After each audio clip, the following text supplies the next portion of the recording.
أيها المسلمون أيتها المسلمات، جاء رمضان، جاء شهر كريم عظيم، فلنفرح. ها هو الضيف الكريم المبارك يهل علينا بأنفاسه الزكية ويقبل علينا ومعه رحمات ربنا الندية. حق لنا أن نفرح، ولم لا؟ والله سبحانه وتعالى يقول: قل بفضل الله وبرحمته فبذلك فليفرحوا هو خير مما يجمعون. Mes chers frères et sœurs, le mois de Ramadan arrive à grands pas. Il est à nos portes. Le mois béni arrive, alors réjouissons-nous. Voici cet invité de marque, ce noble mois béni et sacré, qui vient avec son souffle de pureté, avec les faveurs du Seigneur, et qui vient nous apporter un peu de sa fraîcheur. Réjouissons-nous. Nous sommes en droit de nous réjouir. Et comment ne pas nous réjouir alors que Allah subhanahu wa ta'ala nous dit, et il dit à son prophète, alayhi salatu wassalam, dis-leur, c'est là une faveur et une miséricorde d'Allah. C'est là une faveur et une miséricorde d'Allah dont ils devraient se réjouir. Et cette faveur et cette miséricorde sont bien plus précieuses que tout ce qu'ils peuvent amasser ici-bas. Cette faveur, cette miséricorde de la part d'Allah, eh bien, sache qu'elles sont bien plus précieuses que tout ce que tu peux amasser ici-bas. Ijma' ma shi't min ad-dunya, min al-amwal, wa min al-manasib, wa min al-ulum, wa min al-asdiqa, wa min al-atba', min kulli shay, min al-awlad, min al-zawjat. اجمع ما شئت فالمؤمن يجمع في رمضان من الحسنات خيرا مما يجمعه أهل الدنيا. لماذا؟ لأن الدنيا مهما طال فهي قصيرة، ومهما عظمت فهي حقيرة، وأن الليل مهما طال لا بد من طلوع الفجر، وأن العمر مهما طال لا بد من دخول القبر. تزود من التقوى فإنك لا تدري إذا جن ليل هل تعيش إلى الفجر. فكم من فتى أمسى وأضحى ضاحكا وقد نسجت أكفانه وهو لا يدري. وكم من صغار يرتجى طول عمرهم وقد أدخلت أجسادهم ظلمة القبر. وكم من عروس زينوها لزوجها وقد قبضت أرواحهم ليلة القدر. وكم من صحيح مات من غير علة، وكم من صحيح مات من غير علة، وكم من مريض عاش حينا من الدهر. Amasse tout ce que tu peux sur terre, amasse tout ce que tu veux de ce bas monde, d'argent, de biens, de maisons, de voitures, de postes, de connaissances, d'amis, d'enfants, de femmes. Amasse tout ce que tu veux sur ce bas monde. Sache que ce que le croyant amasse lors du mois de Ramadan est sans comparaison. Le croyant va amasser tellement de récompenses bi'iznillahi ta'ala pendant le mois de Ramadan qu'il n'envie pas les gens attachés à cette dunya, à ce bas monde. Pourquoi ça? Pourquoi? Parce que la vie a beau durer, elle est courte. Elle a beau avoir de la valeur, elle est en fait sans aucune valeur, sans importance. La nuit a beau durer, il faudra bien que le jour se lève. Ta vie a beau se prolonger, il faudra bien rentrer dans ta tombe. قل بفضل الله وبرحمته فبذلك فليفرحوا ولما لا يفرح أهل الإيمان ولما لا يفرح أهل التوحيد بموسم الطاعة بموسم الخير والبركة.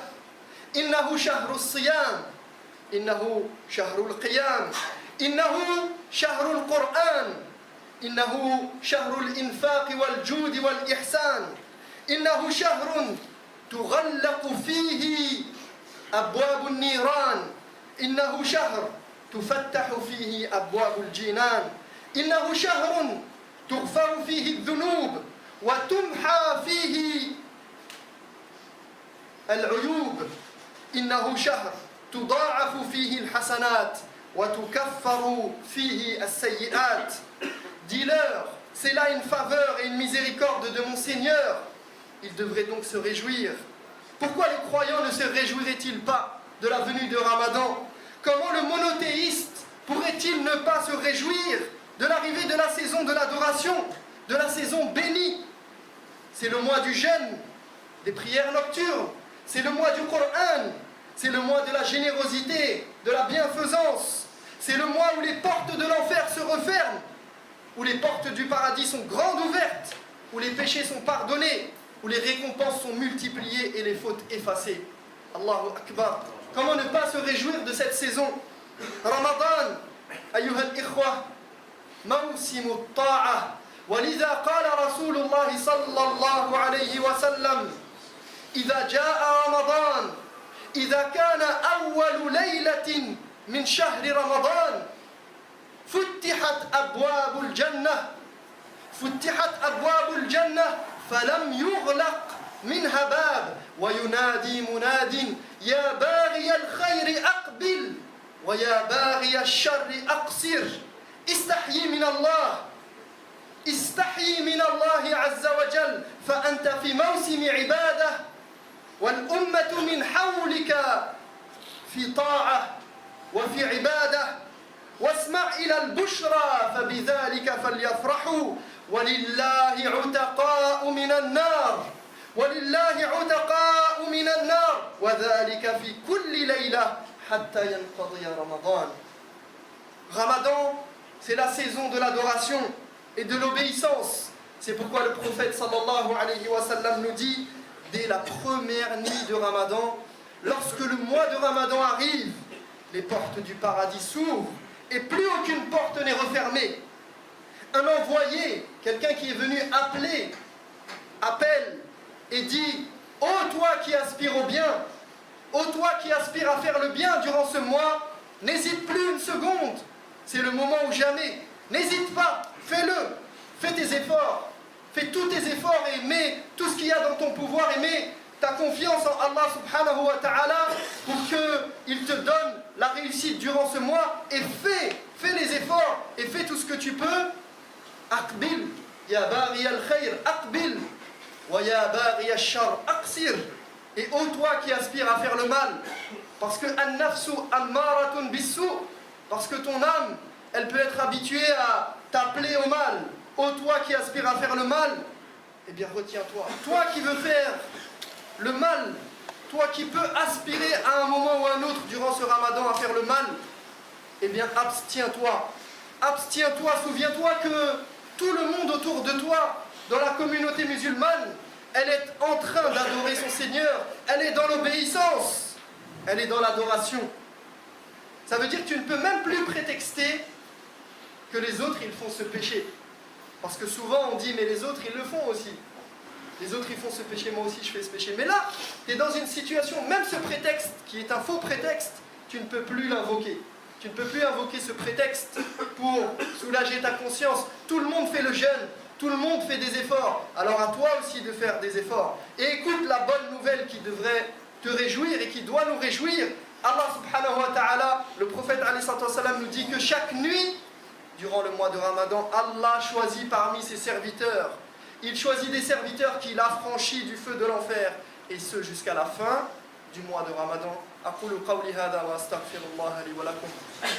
الحمد لله رب العالمين الرحمن الرحيم مالك يوم الدين والعاقبة للمتقين ولا عدوان إلا على الظالمين وأشهد أن لا إله إلا الله وحده لا شريك له وأشهد أن محمدا عبده ورسوله صلى الله عليه وسلم.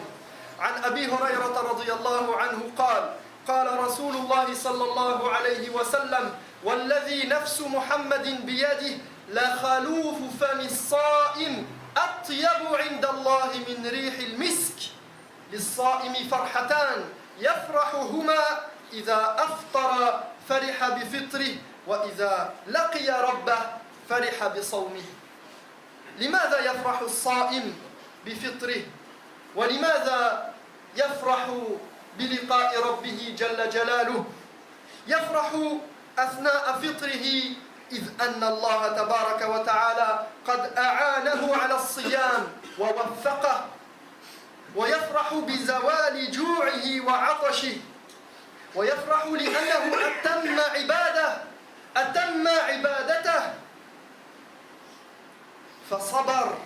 فصبر على الطاعة والمأمور، وصبر على ترك المعصية والمحظور، وصبر على المقدور.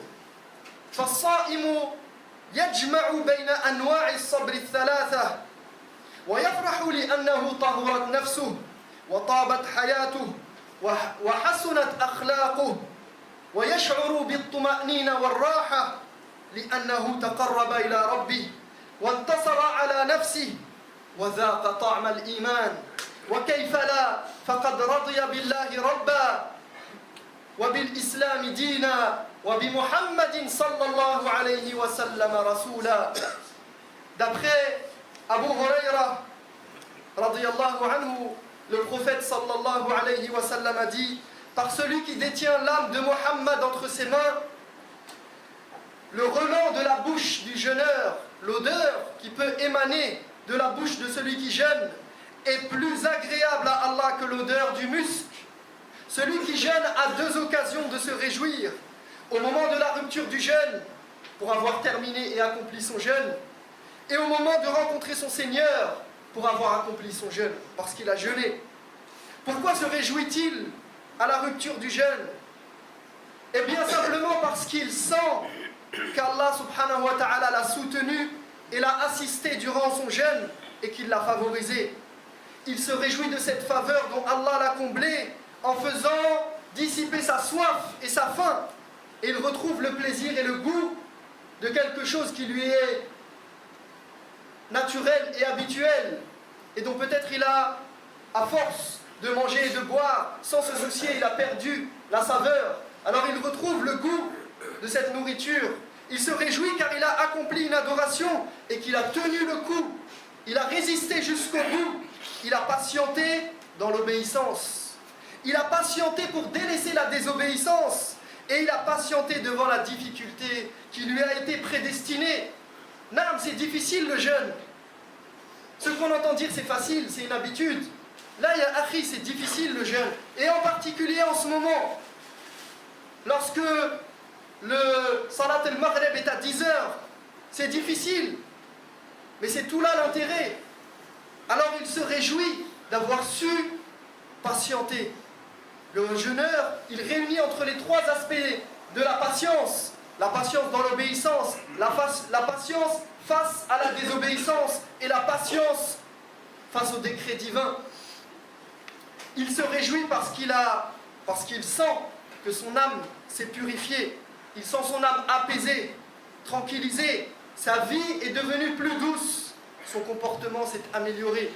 Il se réjouit parce qu'il s'est rapproché d'Allah, son Seigneur, qu'il a maîtrisé son âme et qu'il a goûté à la saveur de la foi en ayant accepté Allah pour Seigneur, l'islam pour religion et Mohammed alayhi salatu wassalam pour prophète à travers sa soumission et à travers cette adoration du jeûne. ويفرح عند لقاء ربه لأنه يرى أجر صيامه العظيم الجزيل، يرى صيامه يتكلم ويشفع له، فيرى هذا الأجر العظيم فيحب أن يلقى الله.